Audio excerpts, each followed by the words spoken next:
Salut à tous, aujourd'hui on se retrouve pour une vidéo particulière puisqu'on avait démarré son tournage il y a bientôt 2 ans.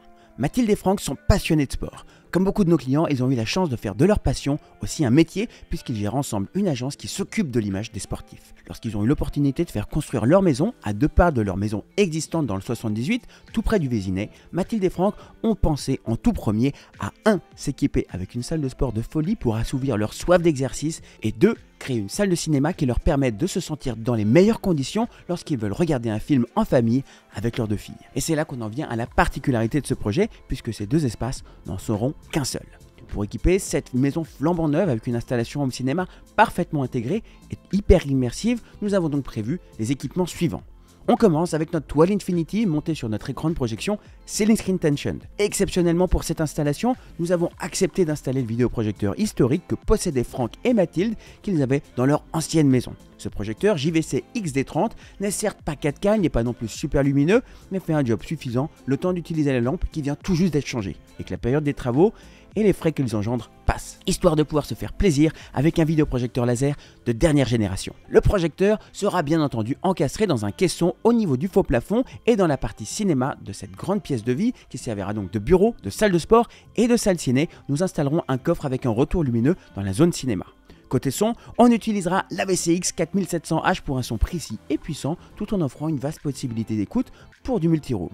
Les enceintes RCS2 en frontal, RCS3 en surround et D8R en Atmos avec des caissons de basse ASW 610 permettent à toute la famille de profiter d'une expérience audio en son immersif, Atmos et DTSX parfaitement intégrés et hyper immersive. Voilà un aperçu de ce à quoi on devrait aboutir. L'installation nous réserve des surprises, je vous en dis plus dans quelques instants, alors restez avec nous. En attendant, si vous aussi voulez une installation home cinéma de folie, ultra performante et totalement intégrée, utilisez notre configurateur IOHC dès maintenant. Vous créez votre projet en quelques clics, vous connaissez instantanément votre budget et ensuite on le personnalise pour vous. Si vous aimez nos vidéos, abonnez-vous, commentez et likez cette vidéo. Posez vos questions en commentaire pour que je vous réponde dans un prochain question-réponse. Bon allez maintenant, c'est parti, on démarre.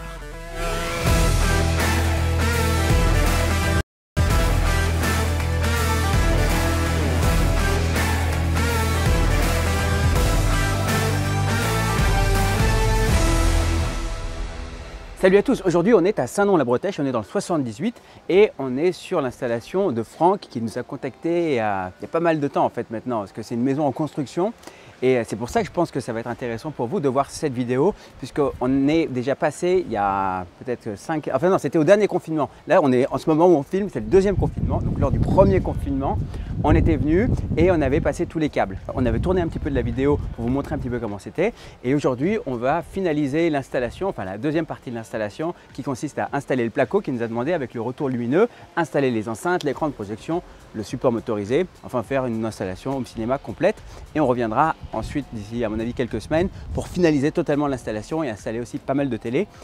Donc voilà, il y aura pas mal de choses à voir, je ne sais pas encore exactement comment tout ça va se passer, mais ça va être chouette. Donc suivez-moi, je vous montre exactement de quoi il s'agit aujourd'hui. Voilà donc la pièce. Donc ce qu'on avait fait il y a quelques mois, on avait passé ces câbles que vous voyez ici, parce que c'est une installation qui est en 5.2.4. Donc ici on a 2 enceintes surround qui sont à l'arrière, on a essayé de d'écarter le plus possible. Et ici 2 enceintes, 4 enceintes, ça ce sont les 4 enceintes qu'on va utiliser pour l'Atmos. Donc ce sera une installation en Dolby Atmos. Et on a ici 3 enceintes frontales qu'on utilise, que vous connaissez bien, les enceintes, les RCS3 qui nous projettent le son sur nous lorsqu'on est assis à la place du spectateur. Le truc qui sera intéressant, c'est qu'on va avoir un écran d'environ, je crois que ce sera 3 mètres de base avec notre toile Infinity, parce qu'on a une pièce qui est très lumineuse. Et mais on a aussi des rideaux, donc ce ne sera pas très grave. Et cette pièce est aussi une pièce qui va servir de bureau et de salle de sport, donc vraiment multi-usage et vraiment de divertissement. Donc ça va être vraiment cool. Donc 3 enceintes ici et le support motorisé juste derrière, juste là. Donc aujourd'hui, le sujet, c'est de faire le caisson avec le retour lumineux, parce que Franck nous a demandé de faire ça. Donc retour lumineux environ de 15 cm. Et je vais laisser Paul prendre la suite pour vous expliquer un petit peu comment on va gérer ce retour lumineux. Donc ici, on va avoir un retour lumineux qui sert à délimiter la zone de projection. Ce retour lumineux, finalement, n'est pas utile pour encastrer les équipements parce que nous avons plus de hauteur sur ce plafond que nécessaire.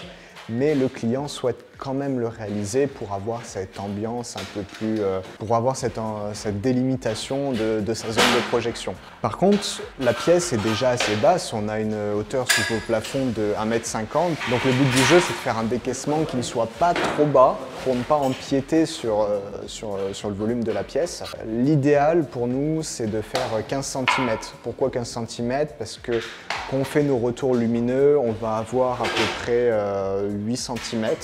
Donc 15 cm moins les 8 cm, ça nous donne assez d'espace pour laisser passer la lumière. Comme vous avez pu le voir dans nos vidéos, on va mettre un ruban LED qui sert à éclairer la pièce. Donc 15 cm c'est assez pour faire un retour lumineux, mais pas trop pour ne pas trop descendre la pièce.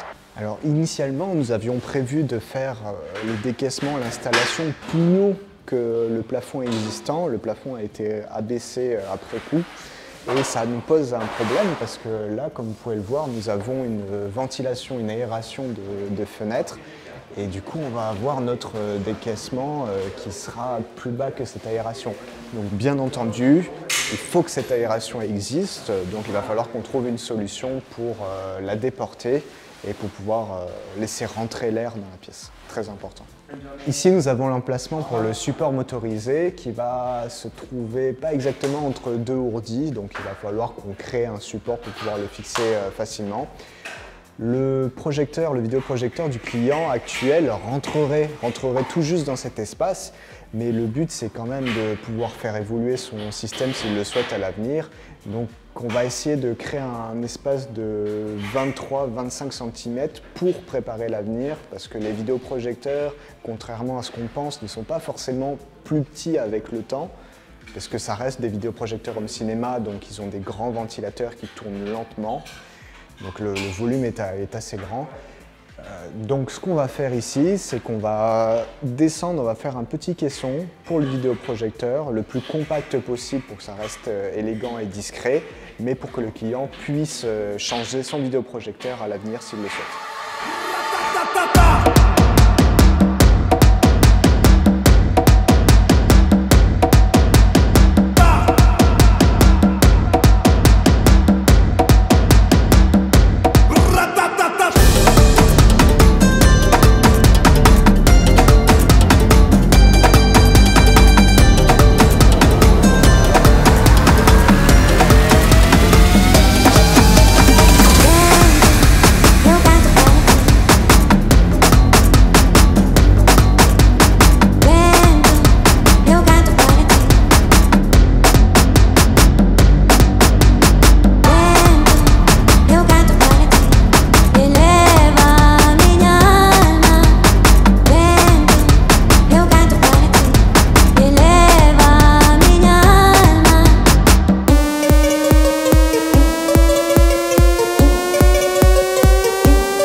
C'est la deuxième journée de cette installation et les choses ont vachement bien avancé.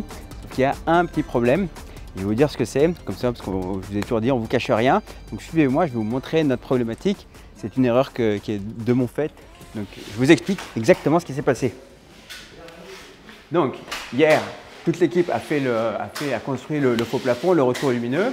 Et avec Franck, on a décidé de faire, au lieu de faire une plus grande partie, un plus grand coffrage plus large pour accueillir le vidéoprojecteur, le support motorisé, on a décidé de faire un petit îlot comme ça. Et cet îlot, sur le plan, est marqué et dessiné près de la poutre. Mais sur le plan, il y a aussi marqué une distance, et la distance, c'est 420 cm. Donc de distance, de projection. Je vous montrerai là en plan de coupe exactement de quoi il s'agit. Mais donc, entre la toile et le projecteur, on a besoin, pour faire une toile, pour faire une image de 3 mètres de base, on a besoin d'une distance de 4,20 mètres, minimum 4,15 mètres en fait, mais 4,20 mètres pour la sécurité. Donc c'était écrit, mais sur le dessin, ça paraissait plus proche de la poutre, c'était plus proche de la poutre. Donc du coup, l'îlot, on l'a fait proche de la poutre. Et c'est vrai que moi j'ai validé, j'ai dit ok, ouais, c'est ça qu'il faut faire. Mais ce matin, en regardant, je me dis, mais attends, cette poutre, cet îlot là me paraît vachement proche. Parce que, ouais, de connaissance, comme les projecteurs qu'on utilise sont des projecteurs à longue focale, normalement, il faut, généralement, pour un écran de 3 mètres, c'est ça, c'est environ 4 mètres de distance. Au minimum, on peut être entre 4 et 8, donc on a une grande flexibilité en termes de zoom, en termes de distance, mais il ne faut pas être trop proche. Et là, la problématique, c'est qu'on est vraiment trop près. Donc, c'est vraiment dommage de faire toute cette installation et tout ça pour avoir un écran de 3 mètres sur lequel on n'utilise que 2,70 de base. Donc, on va déplacer maintenant cet îlot et le reculer ici dans la pièce pour avoir une bonne distance de projection. Donc, ça fait du travail supplémentaire. Bon, quand même, pour faire le point sur cette erreur qui est embêtante parce que ça nous fait perdre du temps, mais on essaie de comprendre pourquoi ça s'est passé comme ça et qu'est-ce qu'on pourrait faire de mieux pour que ça n'arrive plus. J'ai regardé sur le plan ce qui s'est passé et donc du coup sur le plan on peut voir aussi l'historique. Au tout départ on avait bien placé le vidéoprojecteur sur le plan avec la bonne distance, 420 cm, donc 4,20 mètres de distance. Et à un moment donné on a travaillé à deux sur le plan, le projecteur s'est retrouvé avancé physiquement mais la distance toujours indiquée 420. Et c'est pour ça que, en fait, depuis, parce que ce plan-là, ça fait quoi? Ça fait un an, ça fait plus d'un an qu'on a fait, parce que c'est un projet qui date de plus d'un an.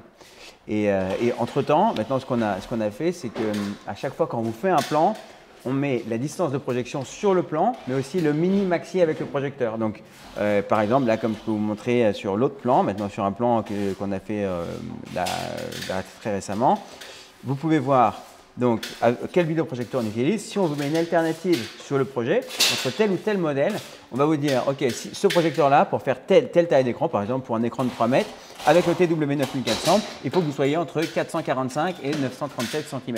Ça, il n'y a pas d'erreur possible. Quand vous placez le plan, quand vous faites le plan en vrai chez vous, vous êtes sûr que vous avez le mini-maxi à respecter. Donc, impossible de faire l'erreur.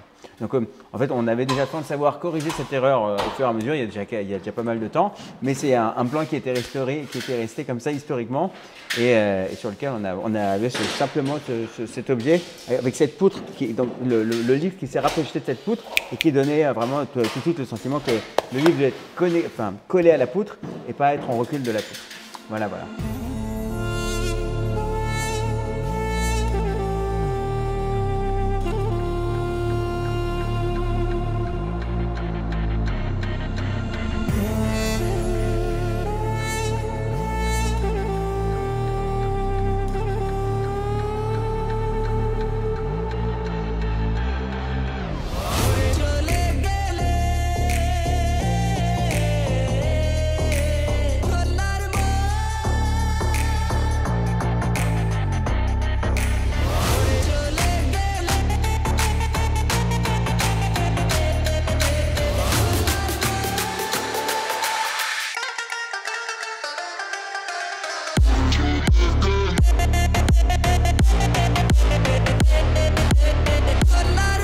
Donc, pour les histoires qui vont bien, c'est ironique ce que je dis.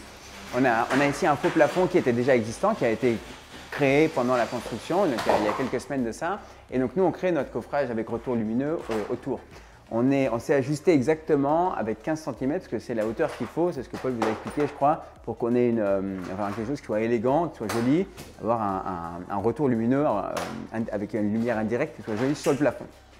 Cette hauteur-là, elle ne peut pas être au-dessus, donc on s'est calé sur 15 cm, qui est exactement l'espace qui restait entre le faux plafond existant et le bord de la fenêtre supérieure. Le truc, c'est que s'il y a la moindre irrégularité à un quelconque endroit sur le plafond, il se passe ce qui se passe ici, c'est-à-dire que là, on n'a pas fait les trous avant pour les enceintes, et donc on a créé notre coffrage en dessous pour ça. Et ce qui fait que ici, à cet endroit-là, pile poil, pour le reste, ça va. Mais ici, il nous manque 3 mm. Et ces 3 mm, ça va se voir au niveau de l'enceinte. Donc, on est obligé de percer. C'est ce que fait Marwan. Il perce à travers les enceintes, les réservations d'enceintes pour faire un trou au-dessus pour que l'enceinte puisse passer. Donc, si vous devez faire ça, petit conseil, faites des trous avant dans votre plafond, vous en fichez puisque vous allez tout masquer et ce sera plus simple. Vous ne risquez pas d'avoir enfin voilà, si vous faites une question de 20 cm, ça va. Mais si vous êtes à 15 pile poil, faites un trou avant, ce sera beaucoup plus simple pour la suite. Ça évitera de réattaquer la découpe qui sera moins pratique.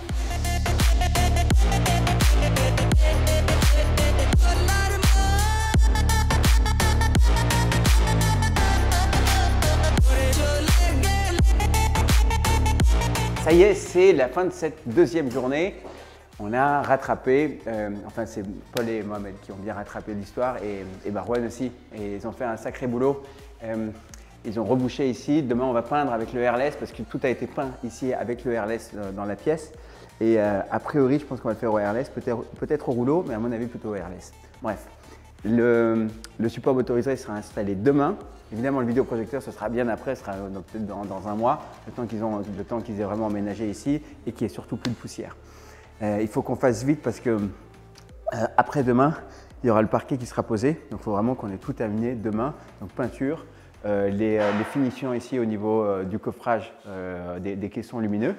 Et ça va le faire, ça va être pas mal. Donc, deux enceintes Atmos encore installées. Tout ce qui est au fond ici est installé déjà parce qu'on n'a pas touché au faux plafond. Et il nous tarde de voir ça. Pour vous, ce sera dans quelques instants, mais nous c'est encore dans un mois pour le temps de tout finaliser. Voilà.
Terminé avec cette troisième journée d'installation. Donc pour résumer, comme vous pouvez le voir, on a terminé d'intégrer tous les équipements dans le faux plafond. Nous avons créé ce décaissement avec ce retour lumineux qui techniquement n'était pas nécessaire, mais le client y tenait pour pouvoir créer ce petit coin dédié au home cinéma. Donc à l'avant, une toile de projection de 3 mètres avec les 3 enceintes, 2 enceintes à l'arrière et 4 au centre pour les effets Atmos. Nous avons également créé un décaissement pour le vidéoprojecteur. Le vidéoprojecteur du client rentrait dans ce faux plafond-là, mais nous avons préféré quand même le descendre un peu pour créer 25 cm pour pouvoir anticiper un éventuel vidéoprojecteur plus gros à l'avenir. Nous allons donc revenir dans quelques jours pour intégrer les appareils électroniques et effectuer la configuration. Mais pour vous, c'est tout de suite. Salut les amis, aujourd'hui c'est la 6e fois qu'on vient chez Franck parce que la maison est pratiquement terminée, ils vont emménager dans quelques jours. Donc tout est nickel, super finition. Marwan est déjà en train de commencer à mettre les rubans LED, c'est en Philips Hue, on pourra tout piloter pour automatiser tout avec la télécommande Harmony Elite. Donc ça va être super cool à voir. Et l'amplificateur sera installé dès aujourd'hui, c'est-à-dire qu'ils pourront, dès aujourd'hui la famille pourra commencer à jouer un peu avec le home cinéma qu'on leur a installé, mais il ne sera pas encore parfaitement calibré. Donc ce qu'on va faire, c'est finaliser cette partie, installer les télés qui sont en bas. Et un truc qui sera intéressant pour vous, c'est qu'on va tester pour vous, entre guillemets, des enceintes Harman Kardon qu'on n'a jamais installées. C'est des enceintes connectées, un peu comme les Sonos ou les Denon que vous connaissez déjà. Et en fait, pourquoi on va installer ces enceintes? C'est que Franck, à travers son travail avec Harman Kardon. Donc voilà, c'est une très bonne marque et qui a une très bonne réputation. Donc on est content de pouvoir tester ça et de vous montrer ça quand on installera ça en bas au rez-de-chaussée. Voilà. Donc c'est parti et on lance l'installation du vidéoprojecteur et de la télé maintenant. C'est parti.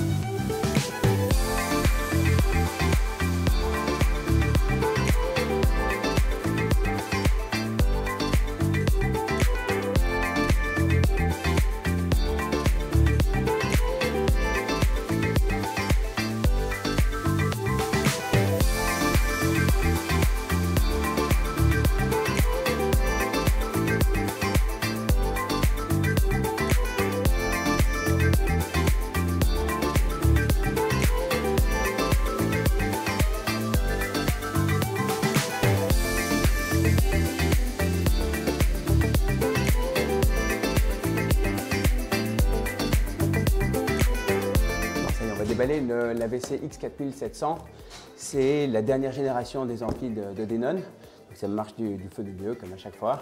Le gros avantage sur cette nouvelle gamme, c'est que vous allez avoir un switch rapide d'un appareil à l'autre. Donc quand vous allez sélectionner une source, vous aurez moins de temps d'attente, notamment, c'est parmi tous les avantages, mais moins de temps d'attente pour passer d'un appareil à l'autre. Après, il y a encore d'autres choses qui sont intéressantes, comme évidemment la 8K, mais c'est surtout un truc pour les gamers.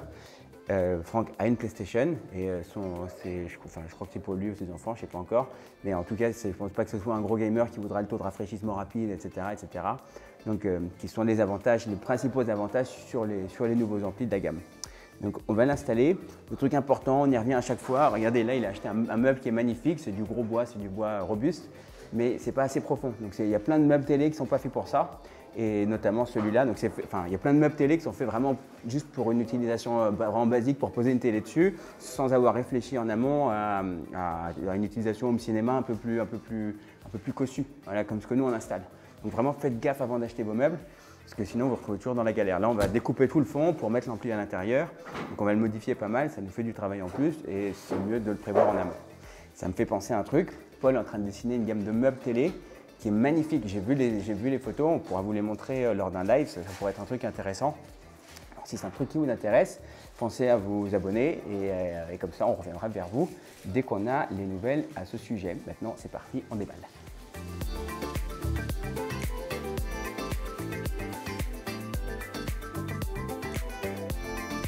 Ah oui, je voulais rajouter un truc. Un truc qui est cool quand vous faites une installation avec nous, c'est que regardez, l'ampli Franck, quand Franck a commandé notre configuration, on était encore au 4500. Donc c'était la VRX ou la VCX 4500 et il n'y a pas eu de 4600, ça n'existait pas. Et en fait, du coup, le 4700 est sorti. Alors certes, il avait demandé en gris. Donc là, c'est une version noire parce que c'est difficile à avoir entre les coloris. Mais le gros avantage pour lui, c'est qu'il a commandé un 4005 et il va recevoir un 4007. Donc plus vous faites une configuration tôt, plus vous validez une installation, plus vous avez l'ensemble des éléments qui sont bloqués pour vous. S'il y a une évolution sur le matériel, on vous le change dans la config. C'est un truc qui est vachement intéressant. Ça vous permet de valider le prix, donc ça c'est certain, et d'avoir une évolution sur les références si par exemple vous faites l'installation un an après. Une petite anecdote, enfin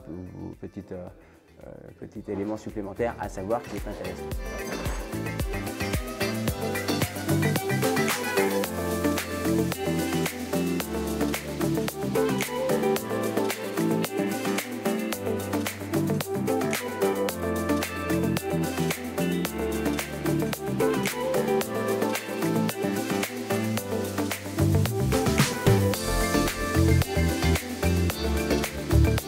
Regardez là, ce que sont en train de faire Paul et Marwan, c'est fait en sorte que le ruban LED soit parfaitement axé sur derrière la corniche lumineuse. C'est-à-dire que si vous la placez sans trop regarder, sans faire attention, vous allez avoir les petits, comment ça s'appelle, vous allez voir les petites LED qui vont dépasser. Donc, on a souvent tendance, quand on est proche, à ne pas voir ces petites LED, donc l'éclairage qui est vraiment focalisé sur la LED. Donc, du coup, c'est important que vous vous reculiez au maximum pour voir si c'est visible. Donc, l'idée, c'est de faire ça à deux, ou si vous le faites seul, vous fixez, vous reculez, mais mettez-vous vraiment loin pour voir si ça marche, parce que nous, ça nous est déjà arrivé plusieurs fois d'avoir à reporter le ruban LED. Donc voilà, c'est une petite astuce, mais qui va vous faire aussi gagner du temps si vous faites ça chez vous. Voilà, voilà. Salut les amis, on est de retour chez Franck sur une superbe installation que vous êtes en train de regarder. Donc du coup, nous, ça fait combien de temps qu'on n'est pas allé là-bas, Polo ? Oula, un moment. C'était décembre. C'était le deuxième confinement. Quand on a démarré, c'était ça. Bon, bref, bon, là on va encore paraître idiot. On va se dire, mais attends, mais quelle était cette époque? Non, mais bref, ça fait un bail. L'installation est finie. Normalement, la maison a dû bien avancer parce qu'on était encore en plein dans les travaux. Il y avait encore le jardin qui était retourné, tout ça. On va voir comment est maintenant la maison et on va vous montrer toute l'installation de bout en bout pour que vous puissiez voir un petit peu, vous inspirer avec peut-être des idées pour votre déco, pour chez vous, parce qu'on est vraiment sur un intérieur moderne et qu'on voit aussi cette salle de sport, bureau et home cinéma en même temps, ainsi que le reste de la maison avec les installations de la télé. Bref. On est en route, on en a pour une heure de route. Et puis dès qu'on arrive, on reprend la vidéo. À tout de suite.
Les amis, ça y est, c'est enfin la fin de cette installation de folie chez Mathilde et Franck, puisque là, vous le voyez, enfin, la dernière fois quand on était parti, là, pour le coup, ça fait plusieurs fois dans cette vidéo, on vous a dit oui, on va revenir dans plusieurs mois. Cette installation a commencé durant le deuxième confinement, c'était ça Alex, c'était durant le deuxième confinement, donc ça commence à dater. Mais voilà, on a vu cette maison se construire, on a un jardin qui est extraordinaire, on était encore dans la Gadoue la dernière fois. Vous avez quelque chose qui maintenant qui est magnifique, on vous montre les plans pendant que je parle. Et vous avez surtout cette salle de sport, je vous avais dit que ce serait un bureau, une salle de sport et home cinéma, et je vous ai pas menti parce que vous voyez un petit peu le matériel qu'il y a ici, c'est du matériel de folie.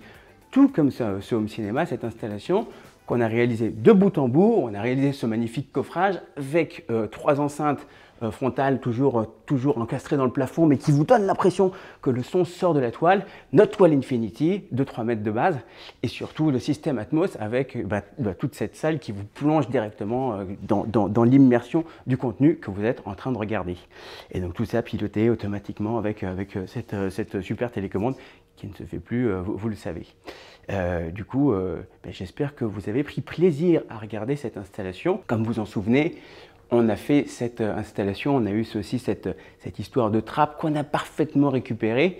Donc voilà, on peut faire des erreurs, mais ce qui compte, c'est de les maîtriser et donc d'avoir un résultat qui soit impeccable à la fin. Et du coup, je pense que c'est une chose qui est accomplie. Mathilde et Franck m'ont dit qu'ils utilisaient le home cinéma 4 fois par semaine. Donc ça, c'est pour nous notre plus beau compliment quand vous utilisez votre installation tout le temps. Voilà, maintenant j'espère que, du coup, comme je le disais, vous avez pris plaisir à regarder cette installation autant que nous. On a pris plaisir à la réaliser. Si vous avez appris des choses, pensez à liker la vidéo, abonnez-vous et on se retrouve comme ça la semaine prochaine avec une nouvelle vidéo, de nouvelles idées lumineuses pour améliorer votre installation ou sinon même pour la créer si elle n'existe pas encore. Maintenant, je vous dis à la semaine prochaine. Bye.